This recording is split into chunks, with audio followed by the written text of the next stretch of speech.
Joe is very much sort of a Renaissance man.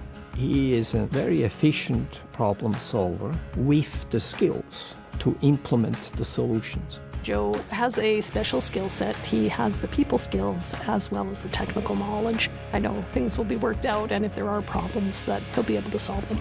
So I've always been a tinkerer, a fixer, somebody that likes the library, likes to learn by doing.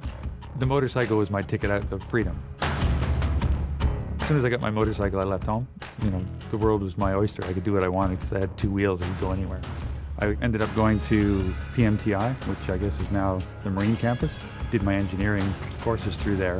Worked on the ships for Fisheries and Oceans and Coast Guard and BC Ferries for about 10 years.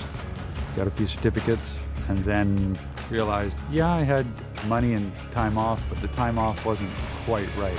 My kids were preschoolish and I missed Father's Day at preschool, so it was time to change careers. And that's when I discovered, looking at all my options, that BCIT was the way to go.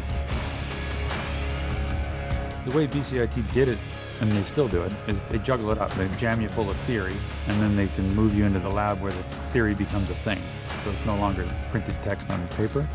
You get to build things, you get to break things. When I went into the mechatronics, robotics side of it, there's that whole world of electronics and servo control and deep mathematics that goes behind it. That was what the big skill development was. When I graduated from BCIT, I went and worked at the technology center, but I could have gone to any high-tech company and been ready to hit the ground. I took on the job of program head, which meant I'm doing all of this high-tech stuff and getting paid for it. So it was like a win-win. It was so much fun. And then as I moved into more project lead roles and program head roles, I got to do less, but I got to experience the effects of the projects more. One of the very first projects I worked on was with a company called Ping Medical. They developed an interosseous infusion device. Essentially, it's a cluster of needles that they stick in the middle of your chest to get an IV in. We developed that. I got to build some of them. My understanding now is it's in most trauma kits in the US military and on ambulance. We built a massive tree harvesting robot that had a backhoe off of a digger that had this giant clamshell that would go down on the ground and cut the roots of these ornamental trees. We designed the robot and the mechanism, and I did the programming. I was honored to give a celebratory speech on the invention of the laser.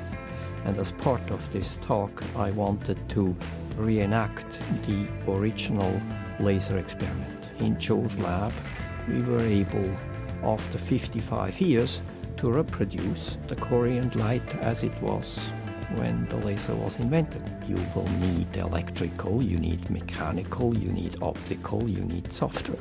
You then actually need people that are specialized in those areas. This is why I went to Joe. He's worked at many levels at BCIT, so not just within our team, but he's also worked at the union level. He's also worked with facilities. He's worked in pretty much every department. That's his ability to connect with different people. And so I think that's part of being able to function and make things happen here. And sometimes that's a difficult thing to find in a person, somebody who can lead, but also be supportive of somebody else's projects. Working with high-tech people like brilliant engineers and technologists, brilliant PhDs, bean counters, op managers, I had enough knowledge to be able to speak all of those languages. So I can translate from a bean counter to a technologist in a way that they both understand what needs to be done.